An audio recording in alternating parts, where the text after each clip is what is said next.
This episode is adapted from a clinician-written article on Mentalyc and brought to life in audio for therapists who prefer listening on the go. This piece was written by Dr. Salwa Zainadine, and we're really excited to explore their perspective here. We are. And just for context, if you're new to Mentalyc, it's a clinical intelligence platform that supports therapists with documentation, which we all know is a conversation in and of itself. Oh, absolutely. A very, very long conversation. Right? But reading this, it took me right back to a moment, a colleague of mine actually. She had just given this huge presentation at a conference. Huge. Her big moment. And she walked off stage just visibly defeated. Oof. I know that feeling. The slow walk back to your seat when you feel like you just bombed. Exactly. She was convinced it was the worst presentation of her entire career, replaying every little stumble, every awkward pause. And later, I found her and I was like, hey, it was fine. We all have off days, but she just couldn't hear it. It was like her inner critic had hijacked the entire experience. The inner critic. That is a powerful, powerful voice. It doesn't listen to reason, does it? It doesn't care about perspective. In that moment, for your friend, her reality was, I'm a failure. Not, I had a tough presentation. Yes, that's the distinction. She allowed this one single bumpy experience to define her entire sense of self. It's so easy to do. I've done it. My alarm doesn't go off, I'm running late, and the immediate thought is, well, this whole day is a write-off. It's ruined from start to finish. It's so automatic. It's fascinating how our brains are wired for that kind of efficiency. A shortcut to a conclusion, even if it's a completely unhelpful and inaccurate one. We're talking about cognitive distortions, really, or as I sometimes like to call them with clients, thinking errors. Oh, I love that framing. Thinking errors. It feels so much less pathologizing. Cognitive distortion can sound a little clinical, a little jargony for some clients. But thinking error?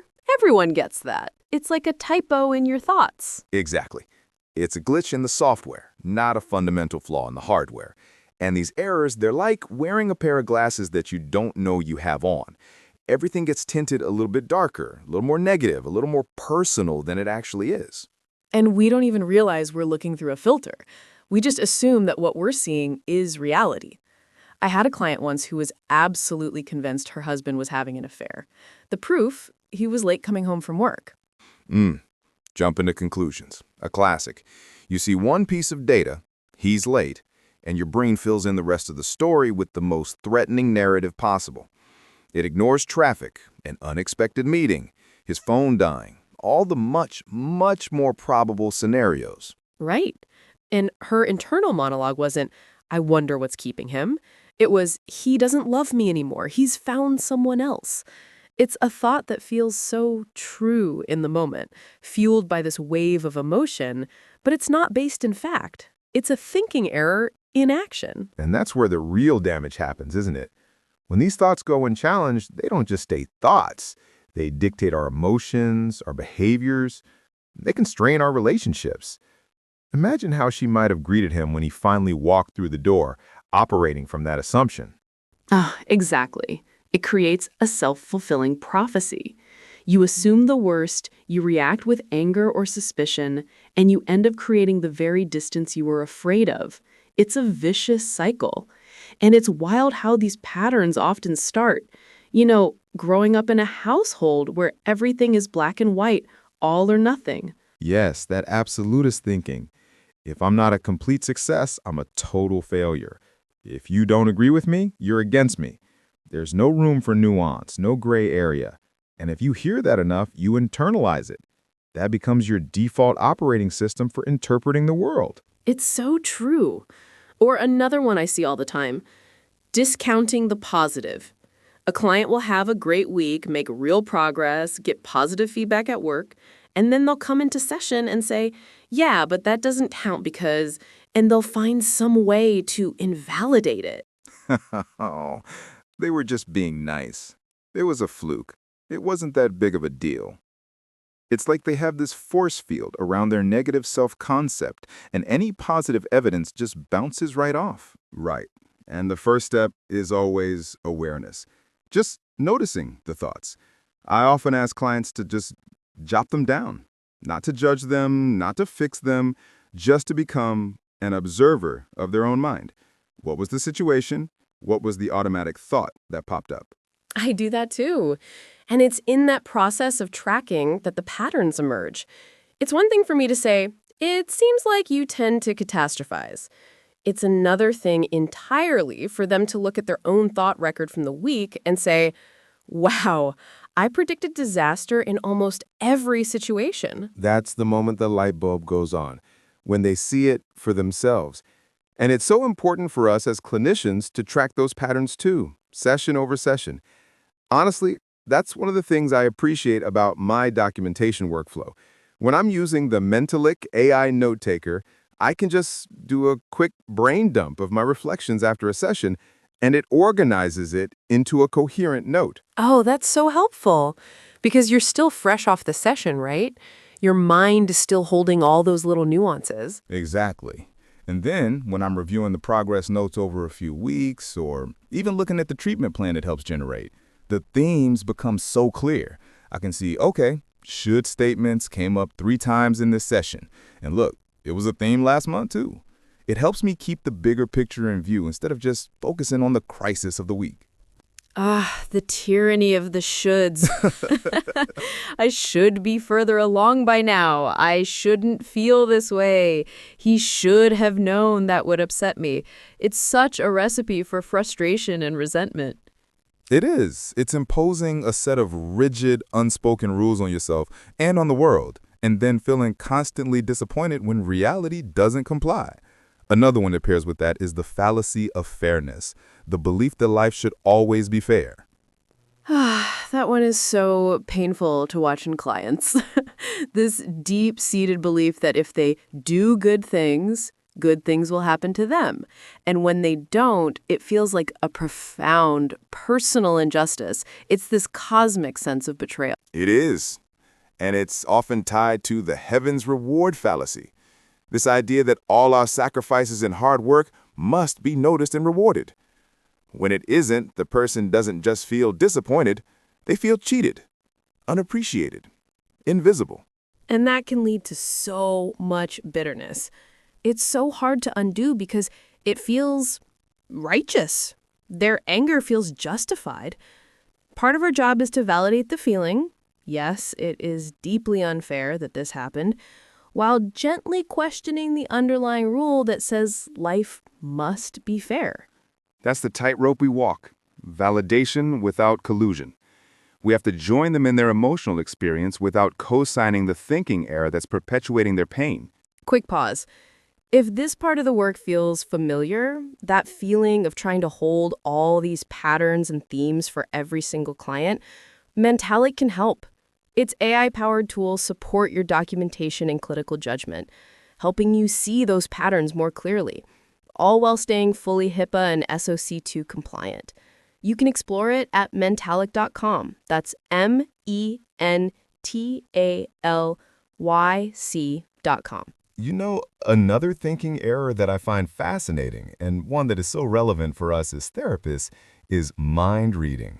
Ooh, yes. Assuming you know exactly what someone else is thinking without any evidence, my boss thinks I'm an idiot. That group of people over there is laughing at me. Exactly. And we react based on that assumption. But the twist is, we do it too, as clinicians. A client goes quiet for a few seconds too long, and our brain can start spinning stories. Did I say the wrong thing? Are they angry with me? Have I lost them? Oh, 100%. The self-doubt spiral in the middle of a session is real.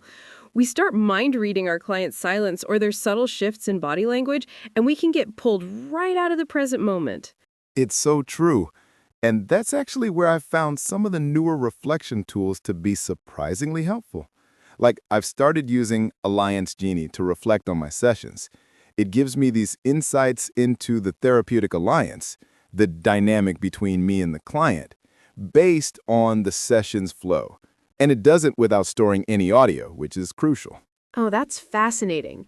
So it helps you check your own assumptions? It's like a mirror for your own potential mind reading. That's a perfect way to put it.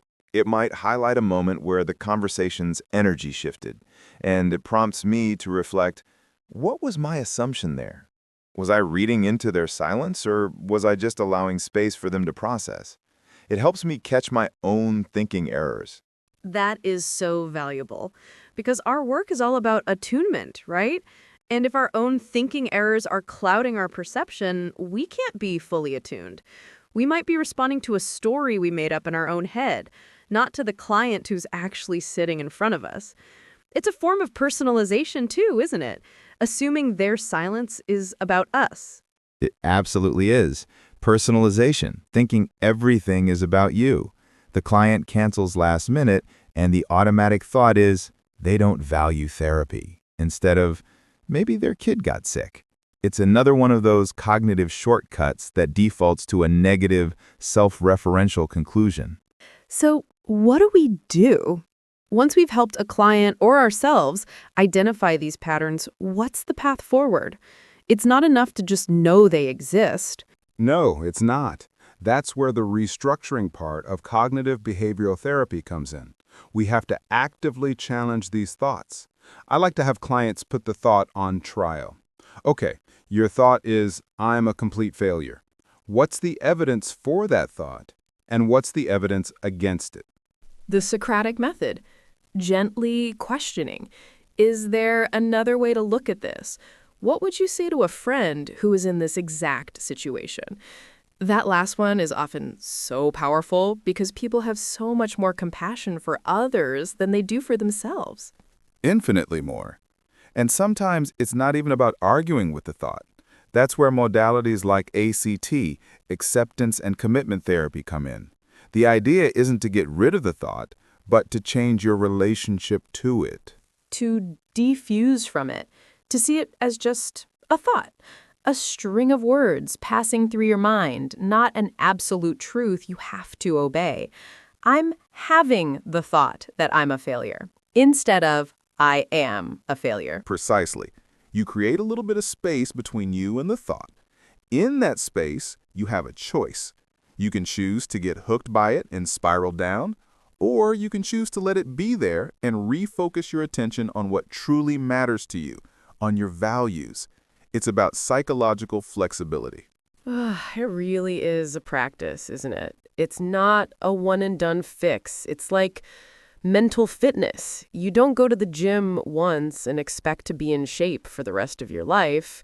You have to keep showing up, keep doing the reps. That's the perfect analogy. We dedicate so much time and energy to our physical health, but our mental fitness deserves that same consistent, intentional effort. And that includes us as clinicians.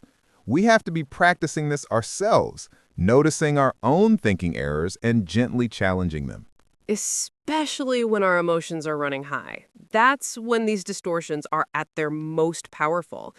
When we're stressed, tired, or feeling vulnerable, it's so much easier to believe the worst-case scenario.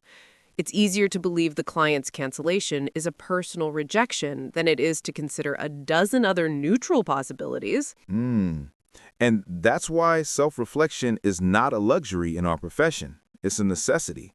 Whether it's through supervision, our own therapy, or even using tools that help us see our work more clearly. We have to keep cleaning our own glasses so we can see our clients and ourselves accurately. I love that, cleaning our own glasses. So a practical takeaway for clinicians listening, maybe the invitation this week is just to notice, to pick one potential thinking error, maybe it's catastrophizing or mind reading, and just gently notice when it shows up in your own thoughts, in your reactions to clients, to family. No judgment, just, there it is. That's a beautiful, manageable first step. Awareness is the beginning of all change. You can't challenge a thought you don't know you're having. So just start by listening to the stories your mind tells you and ask one simple question: is that 100% true? And if you want support reflecting on those in-session dynamics and catching your own mind-reading tendencies, a tool like Alien's Genie can really help you reflect on the alliance without ever storing session recordings. It's about having better tools to support our own clinical judgment. And in this work, that's everything.